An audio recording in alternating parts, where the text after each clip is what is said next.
ओम शांति। ओम शांति। ओम शांति। ओम शांति। ओम शांति। आज 10 जून 2025 प्रातः मुरली। ओम शांति। बाप दादा मधुबन। आज मीठी मधुर मुरली में बाबा ने हम बच्चों को बताया कि सबको ये खुशखबरी सुनाओ कि विश्व में पवित्रता, सुख और शांति का जो दैवी स्वराज्य है बाप स्थापन करने आया हुआ है।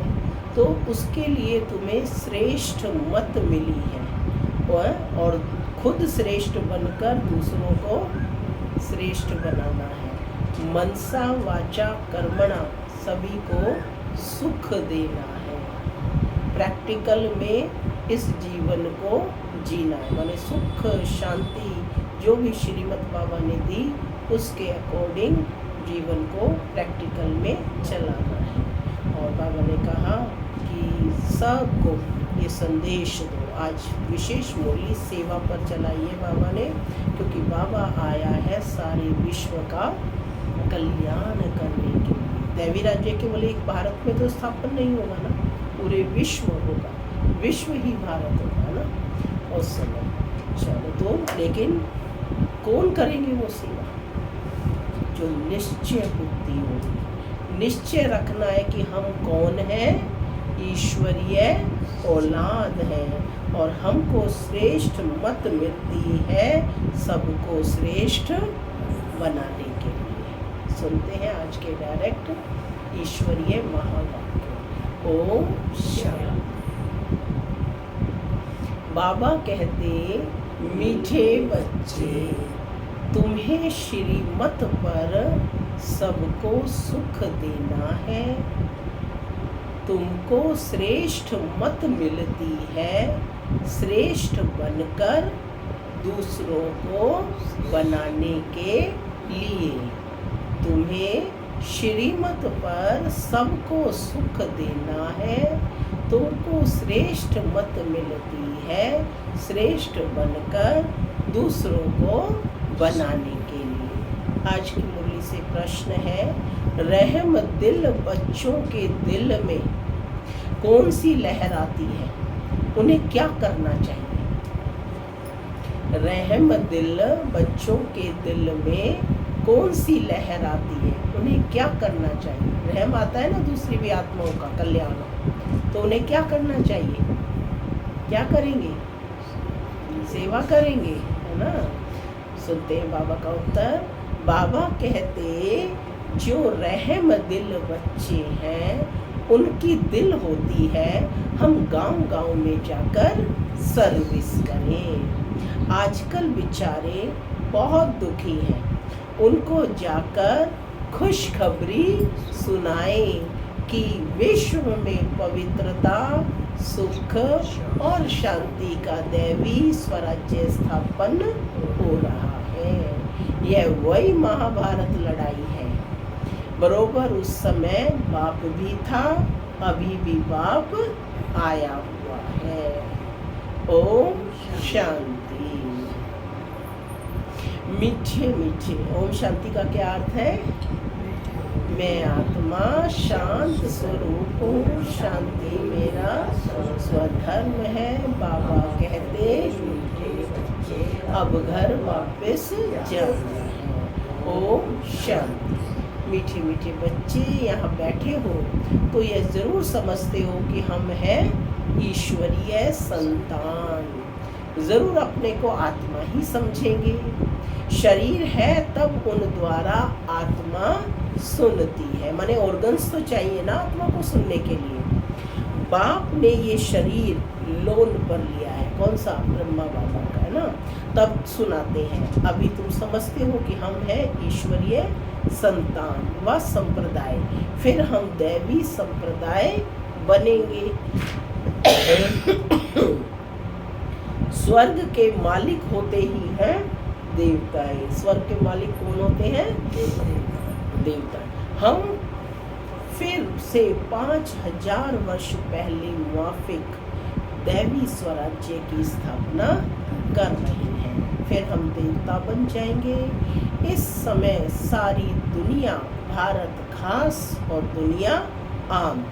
सब मनुष्य मात्र एक दो को दुख ही देते हैं। उन्हों को यह पता नहीं है कि सुख धाम भी होता है। परम पिता परमात्मा ही आकर सबको सुखी और शांत बना देते हैं। यहाँ तो घर घर में एक दो को दुख ही देते हैं। सारे विश्व में दुख ही दुख है। अभी तुम बच्चे जानते हो बाप हमको 21 जन्मों के लिए सुखी बनाते हैं। कब से दुख शुरू हुआ है, फिर कब पूरा होता है, यह और कोई की बुद्धि में चिंतन नहीं होगा। तुमको ही यह बुद्धि में है कि हम बरोबर ईश्वरीय संप्रदाय थे। यूं तो सारी दुनिया के मनुष्य मात्र ईश्वरीय संप्रदाय है। हर एक उनको फादर कह बुलाते हैं। अब बच्चे जानते हैं कि शिव बाबा हमको श्रीमत दे रही हैं। श्रीमत मशहूर है। ऊंचते ऊंच भगवान की, ऊंचते ऊंच मत। गाया भी जाता है उनकी गत मत न्यारी है। शिव बाबा की श्रीमत हमको क्या से क्या बनाती है, क्या से क्या बनाती है? स्वर्ग का मालिक बनाती है। और जो भी मनुष्य मात्र है वह तो नर्क का ही मालिक बनाते हैं। अभी तुम हो संगम पर। कहाँ बैठे हो? संगम पर। यह तो निश्चय है ना, निश्चय है कि कलयुग जाने वाला है, सतयुग आने वाला है। बीच का समय संगम युग, परमात्मा के अवतरण का युग, कल्याणकारी युग है ना। यही वो समय है। इसी के लिए गायन है कि अब नहीं तो कभी नहीं। यही भाग्य को बनाने का समय है। यह तो निश्चय है ना। निश्चय बुद्धि ही यहाँ आते हैं। क्या कहा बाबा ने? हाँ, ठहरते भी वही है जो जिनको पक्का निश्चय होगा। जिनका निश्चय डगमग होता रहता है वो क्लास में आना ही छोड़ देते हैं ना। तो बाबा कहते निश्चय बुद्धि ही यहाँ आते हैं और समझते हैं बाबा हमको फिर से सुख का मालिक बनाते हैं। हम ही 100% पवित्र ग्रस्त मार्ग वाले थे। यह स्मृति आई है। 84 जन्मों का भी हिसाब है ना। कौन कौन कितने जन्म लेते हैं। जो धर्म बाद में आता है उन्हों के जन्म भी थोड़े होते हैं। तुम सब बच्चों को अब यह निश्चय रखना है कि हम ईश्वरीय औलाद हैं। हमको श्रेष्ठ मत मिलती है सबको श्रेष्ठ बनाने के लिए। हमारा वही बाबा हमको राजयोग सिखलाते हैं।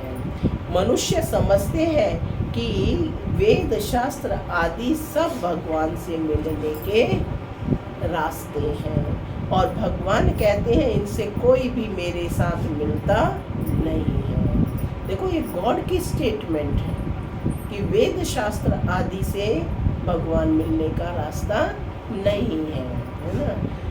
मैं भगवान क्या कहते हैं, मैं ही आता हूँ तब तो मेरी जयंती भी मनाते हैं, परंतु कब और किसके शरीर में आता हूँ ये कोई नहीं जानते सिवाय तुम ब्राह्मणों की। कौन जानते हैं? तो लकी बच्चे हो ना कि भगवान किस रथ में आते हैं, कैसे आते हैं, ये सब तुम्हें पता है। तो लकी हो गई ना। दुनिया वाले तो खोज रहे हैं, ढूंढ रहे हैं और तुम रोज मिलन मना रहे हो, पढ़ाई पढ़ रहे हो। तो बाबा कहते हैं सिवाय तुम ब्राह्मणों के।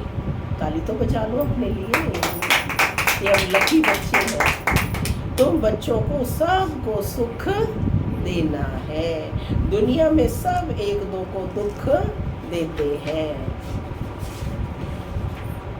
वो लोग यह नहीं समझते कि विकार में जाना दुख देना है। अभी तुम जानते हो कि यह महान दुख है। कुमारी जो पवित्र थी उनको अपवित्र बनाते हैं। नरकवासी बनने के लिए कितना सेरेमनी करते हैं। यहाँ तो ऐसे हंगामे की कोई बात ही नहीं। तुम बड़ा शांति से बैठे हो, सब खुश होते हैं, सारे विश्व को सदा सुखी बनाते हैं। तुम्हारा मान शिव शक्तियों के रूप में है। तुम्हारे आगे लक्ष्मी नारायण का तो कुछ भी मान नहीं है, शिव शक्तियों का ही नाम वाला है। क्योंकि जैसे बाप ने सर्विस की है, सबको पवित्र बनाकर सदा सुखी बनाया है, ऐसे तुम भी बाप के मददगार बने हो। इसलिए तुम शक्तियाँ भारत माताओं की महिमा है। यह लक्ष्मी नारायण तो राजा रानी और प्रजा सब स्वर्गवासी हैं। वह बड़ी बात है क्या? जैसे वह स्वर्गवासी है, वैसे यहाँ के राजा रानी सब नरकवासी हैं। ऐसे नरकवासियों को स्वर्गवासी तुम बनाते हो। मनुष्य तो कुछ भी नहीं जानते, ये पढ़ाई से क्या बन रहे हैं? स्वर्गवासी। बिल्कुल ही जैसे तुच्छ बुद्धि है, क्या क्या करते रहते हैं, कितनी लड़ाइयाँ आती हैं, हर बात में दुख ही दुखी है।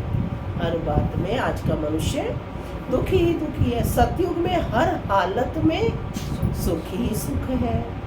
अभी सबको सुख देने के लिए बाबा श्रेष्ठ मत देते हैं। सुख किससे मिलता है? श्रेष्ठ मत से, जो मत बाप ने आकर के दी। गाते भी हैं श्रीमत भगवान उवाच। श्रीमत किसकी है? जो भगवान ने बोली है ना। इसीलिए कहा जाता है श्रीमत भगवान उवाच। किस में लिखा है ये वाक्य? गीता में। सिर्फ गीता एक शास्त्र है जिसमें भगवान उवाच, और उसको कहते भी क्या है? श्रीमद् भगवत गीता, जो श्रीमत भगवान के द्वारा दी गई है। श्रीमत मनुष्यवाच नहीं है। लिख लो, इस पॉइंट को नोट कर लो। श्रीमत मनुष्यवाच नहीं है। सतयुग में देवताओं को मत देने की दरकार ही नहीं है। यहाँ तुमको श्रीमत मिलती है। बाप के साथ तुम भी गाए जाते हो, बाप के साथ तुम भी गाए जाते हो। क्या कहलाते हो? बाप के साथ गायन है, क्या कहते हैं? शिव शक्तियाँ। वेरी गुड, शिव शक्तियाँ, शिव की शक्तियाँ, बच्चे शक्तियाँ। अभी फिर से वह पार्ट प्रैक्टिकल में बज रहा है। अब बाप कहते हैं तुम बच्चों को मनसा वाचा कर्मणा सबको सुख देना है, सबको सुख धाम का रास्ता बताना है। तुम्हारा धंधा ही यह हुआ। शरीर निर्वाह अर्थ पुरुषों को धंधा भी करना होता है। कहते हैं शाम के समय देवताएं परिक्रमा पर निकलते हैं। अब देवताएं यहाँ कहाँ से आए? कहते हैं ना, देखो पहले बड़े बुजुर्ग भी कहते थे कि शाम संध्या होते ही भाई झाड़ू मत लगाओ, है ना, क्योंकि देवताएं परिक्रमा पर हैं और हम जो है उन शक्तियों को हम बाहर भगा रहे हैं, है ना।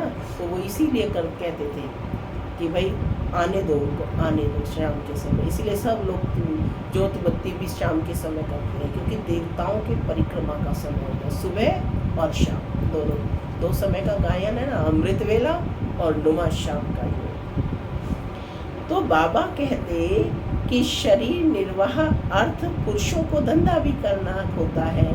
कहते हैं शाम के समय देवताएं परिक्रमा पर निकलते हैं। अब प्रश्न क्या आता है कि देवताएं यहाँ कहाँ से आए? आज है, कह सकते हैं किसी मनुष्य को देवता है तो देवताएं, परंतु इस समय को शुद्ध कहा जाता है। शाम के समय को शुद्ध कहा जाता है।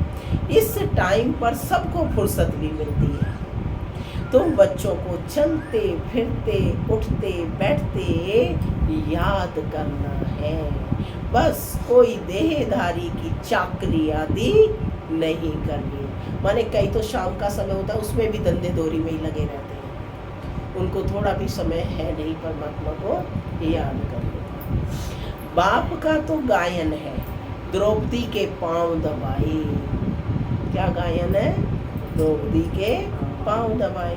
इसका भी अर्थ नहीं समझते। स्थूल में पांव दबाने की बात नहीं है। बाबा के पांव नहीं तो वैसे भी देखो, कोई बड़ा आपके पैर दबाएगा तो दबवाएंगे क्या? आप चकोड़ लेंगे ना बिल्कुल कि नहीं नहीं नहीं नहीं, है ना? तो क्या बाप आकर के पैर दबाएगा? लेकिन उसका अर्थ नहीं समझा हमने। तो बाबा कहते स्थूल में पांव दबाने की बात नहीं है। बाबा के पास बुढ़ियाएं आदि बहुत आती हैं, जानते हैं भक्ति करते करते थक गई हैं, आधा कल्प बहुत धक्के खाए हैं ना, तो यह पैर दबाने के अक्षर को उठा लिया है। ठीक है ना? तो ये इस कारण से कि भी बूढ़ी बूढ़ी माताएं ने भगवान को याद कर रही हैं, तो उनको क्या है, किसी भी माध्यम से उनको सुख मिला, जिस रूप में उन्होंने याद किया, तो उसको भक्ति में पैर दबाना कह दिया है। ठीक है ना? तो उसके अर्थ को हमें समझना है। अब बाबा कह रहे हैं श्री कृष्ण पांव कैसे दबाएंगे? सोचो, श्री कृष्ण आ जाए और आप उससे अपने पैर दबवाएंगे? शोभेगा क्या? पूछ रहे हैं बाबा, शोभेगा क्या? तुम श्री कृष्ण को पांव दबाने देंगी क्या? पूछ रहे हैं माताओं से। मान लो श्री कृष्ण आपके सम्मुख आ जाए तो पांव दबाने देंगी क्या? श्री कृष्ण को देखते ही उनको चटक पड़ेंगी, उनमें तो बहुत चमत्कार रहता है। श्री कृष्ण के सिवाय और कोई बात बुद्धि में बैठती ही नहीं है। श्री कृष्ण के प्रति तो सभी का आकर्षण है, चाहे कोई विदेशी आत्माएं हैं या है, उनके रूप सौंदर्य, क्योंकि है ही इतने आकर्षण मूर्त। वही सबसे तेजो में है, नंबर 1 आत्मा है ना, नेक्स्ट टू गॉड है, तो तेजो में तो होगी ना। तो कहते हैं कि वही सबसे तेजो में है। नोट कर लो पॉइंट। श्री कृष्ण बच्चे ने फिर मुरली चलाई। बात ही नहीं जचती, जचेगी कोई बात? यहाँ तुम शिव बाबा से कैसे मिलेंगे? तुम बच्चों को बोलना पड़ता है, शिव बाबा को याद कर फिर इनके पास आओ। तुम बच्चों को तो अंदर में खुशी रहनी चाहिए कि हमको शिव बाबा सुखी बनाते हैं। 21 जन्मों के लिए, 1-2 जन्म नहीं, 21 जन्मों के लिए ऐसे बाप के पिछाड़ी तो कुर्बान जाना चाहिए। सिंगल डे भी मिस होता है, नहीं हो पाता। सब काम एक तरफ, बाबा की मुरली एक तरफ। तो बाबा कहते हैं ऐसे बाप के पिछाड़ी तो कुर्बान जाना चाहिए। कोई सपूत बच्चे होते हैं तो बाप कुर्बान जाते हैं, बाप की हर कामना पूरी करते हैं। कोई तो ऐसे बच्चे होते हैं जो बाप का खून भी करा देते हैं। यहाँ तो तुमको मोस्ट विलवेड बनना है, किसी को भी दुख नहीं देना है। जो रहम दिल बच्चे हैं उनकी दिल होती है, जिनको रहम आता है कि मेरा कल्याण हुआ तो मैं सबका कल्याण करूं, तो वो क्या करेंगे? बाबा कहते उनकी दिल होती है हम गांव-गांव में जाकर सर्विस करें, कोई आत्मा छूटेगा। यही होता है ना। आजकल बेचारे बहुत दुखी हैं, उनको जाकर खुशखबरी सुनाओ कि विश्व में पवित्रता, सुख, शांति का दैवी स्वराज्य स्थापन हो रहा है, नई सृष्टि की स्थापना का कार्य चल रहा है। जब संदेश लेकर जाएंगे तो ही तो उनको पता चलेगा ना, नहीं तो सब अज्ञान नींद में, भौतिक सुखों में सोए पड़े हैं। ये वही महाभारत लड़ाई है।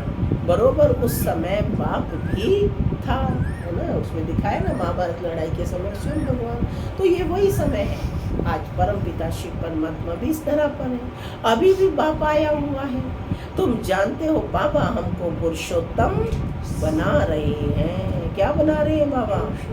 उत्तम पुरुष और उत्तम नारी, है ना। दुनिया में भी गायन है ना कि नर ऐसी करनी करे कि नारायण बन जाए और नारी ऐसी करनी करे कि लक्ष्मी बन जाए।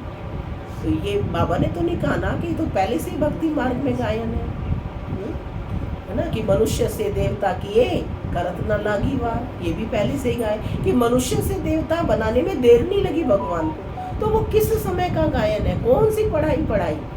वो यही समय चल रहा है। तो बाबा कहते कि तुम जानते हो कि बाबा हमको पुरुषोत्तम बना रहे हैं। पुरुष आत्मा के लिए कहा जाता है उत्तम, और जब शरीर में आ जाते हैं तो मेल और फीमेल बन गए। तो यह ही पुरुषोत्तम संगम युग है। तुम बच्चे जानते हो हम पुरुषोत्तम कैसे बनते हैं। तुमसे पूछते हैं कि तुम्हारा उद्देश्य क्या है।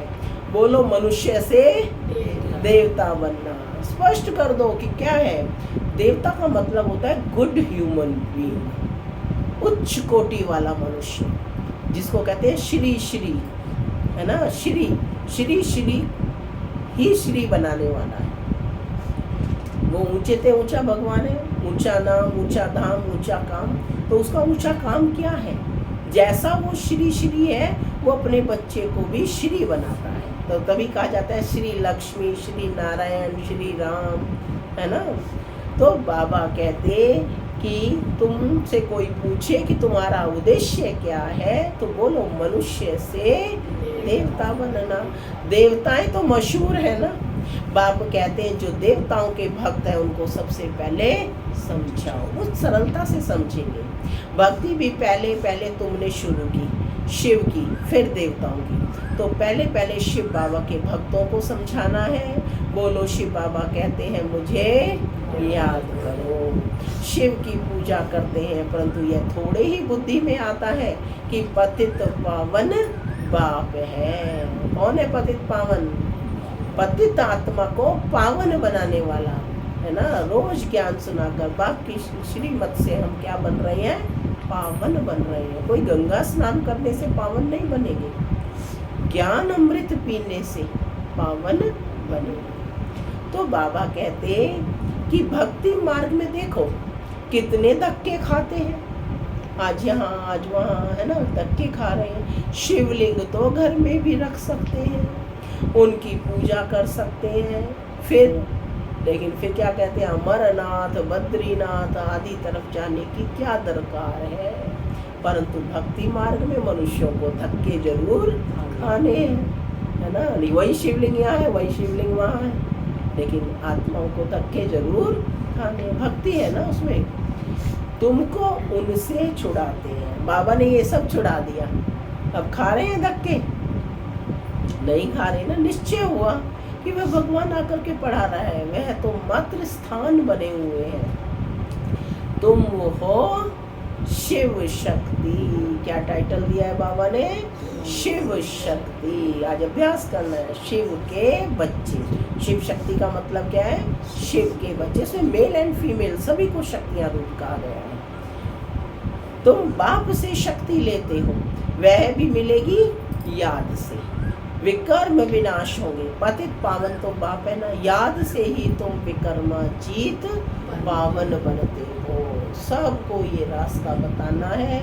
तुम अभी राम के बने हो। राम राज्य में है सुख, रावण राज्य में है दुख। भारत में ही सबके चित्र हैं जिनकी इतनी पूजा होती है। ढेर के ढेर मंदिर हैं। कहीं देखा है इतने देवताओं के चित्र हो, मंदिर हो?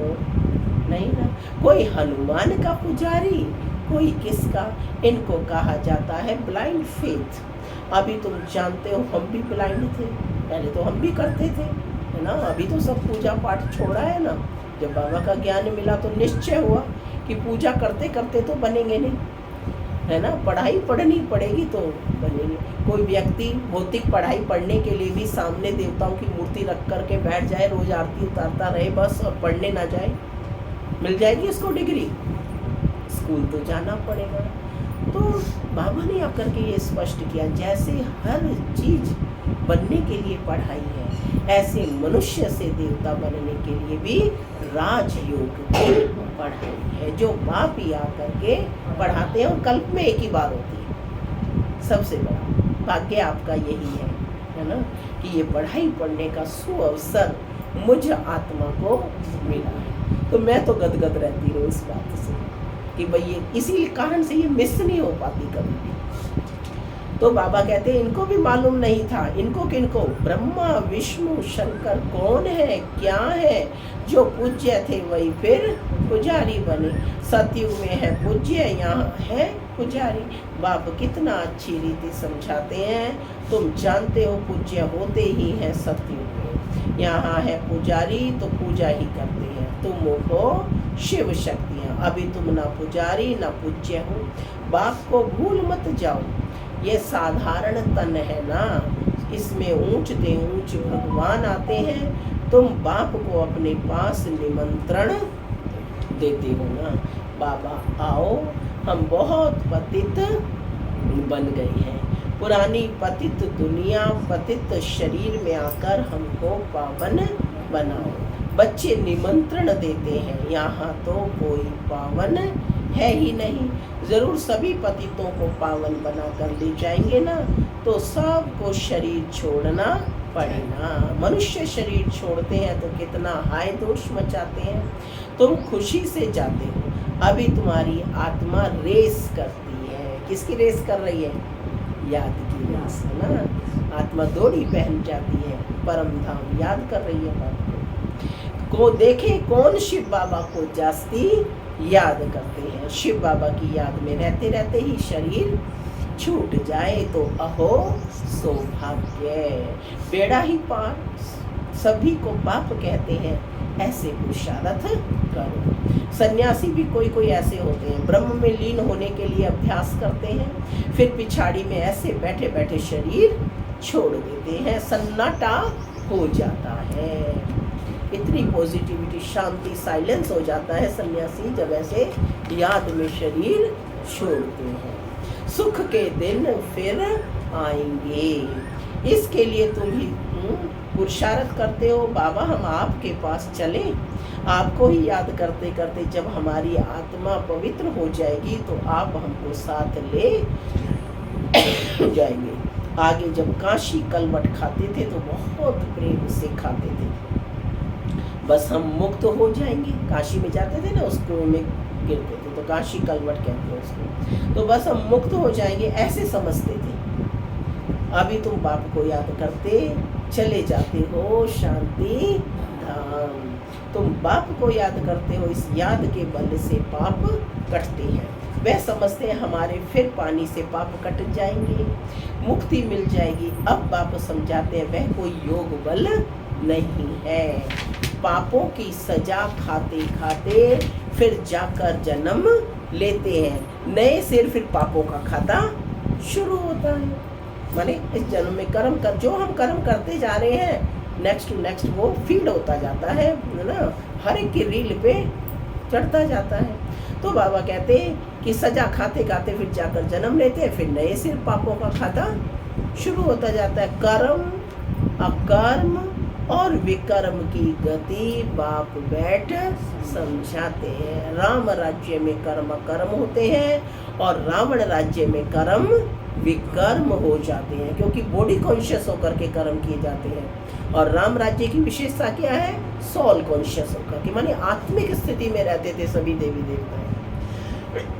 इसीलिए आज तक भी 33 करोड़ देवी देवताओं का गायन है। माने यथा राजा रानी तथा प्रजा सब एक जैसे थे, तो सभी देवताएं कहलाए, क्योंकि आत्मिक स्थिति में ही रहते थे। तो राम राज्य में कर्म अकर्म और रावण राज्य में कर्म विकर्म हो जाते हैं। वहाँ कोई विकार आदि होता नहीं। मीठे मीठे फूल बच्चे जानते हैं, क्या कहा बाबा ने? फूल बच्चे जानते हैं। बाप हमको सब युक्तियाँ सब राज समझाते हैं। मुख्य बात यह है कि बाप को याद करो।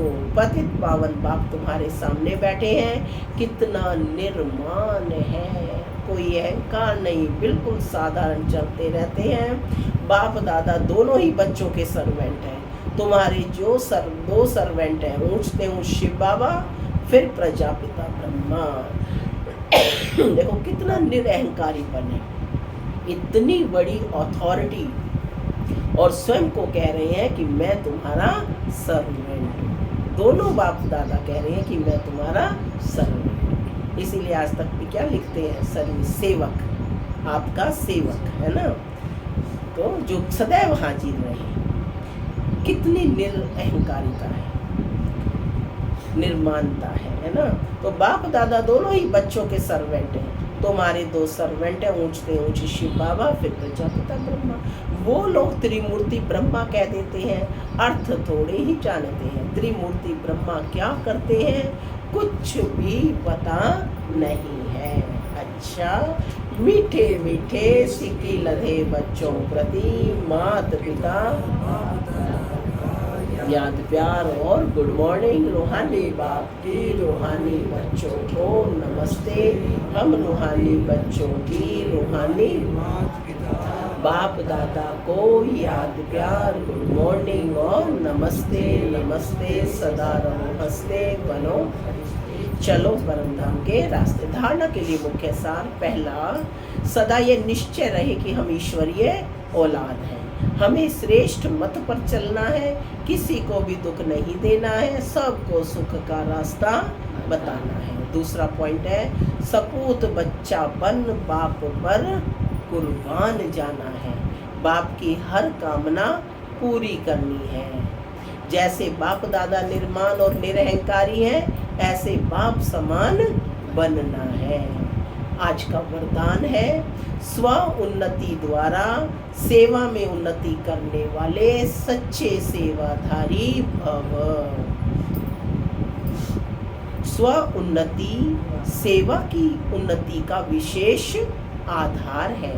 स्व उन्नति कम है तो सेवा भी कम है। सिर्फ किसी को मुख से परिचय देना ही सेवा नहीं है, लेकिन हर कर्म द्वारा श्रेष्ठ कर्म की प्रेरणा देना, यह भी सेवा है।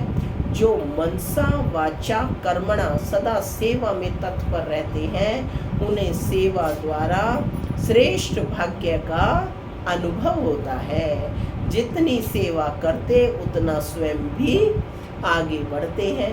अपने श्रेष्ठ कर्म द्वारा सेवा करने वाले सदा प्रत्यक्ष फल प्राप्त करते रहते हैं। स्लोगन है, समीप आने के लिए सोचना, बोलना और करना सम्मान बनाओ। अव्यक्त इशारे, आत्मिक स्थिति में रहने का अभ्यास करो, अंतर्मुखी बनो। एकाग्रता का आधार अंतर्मुखता है। अंतर्मुखता में रहने से सूक्ष्म शक्ति की लीलाएं अनुभव करेंगे। आत्मिक स्थिति में रहे आत्माओं का आह्वान करना, आत्माओं से रूह रिहान करना, आत्माओं के संस्कार स्वभाव को परिवर्तन करना, आत्माओं का बाप से कनेक्शन जुड़वाना, ऐसे रूहानी लीला का अनुभव होगा। ओम शांति, ओम शांति।